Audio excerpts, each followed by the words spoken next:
In this question, you have to match the components given under list 1 with that of list 2.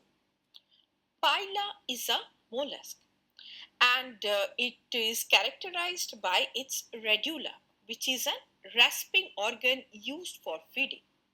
Thus, A matches with 3. Now, bombyx is an arthropod and its excretion occurs through Malpighian tubules. Thus, B matches with 4. Now, Pleurobrachia is a ctenophora and which moves with the help of 8 external rows of ciliated comb plates. Thus, C matches with 2. Antennae is a platyhelminth.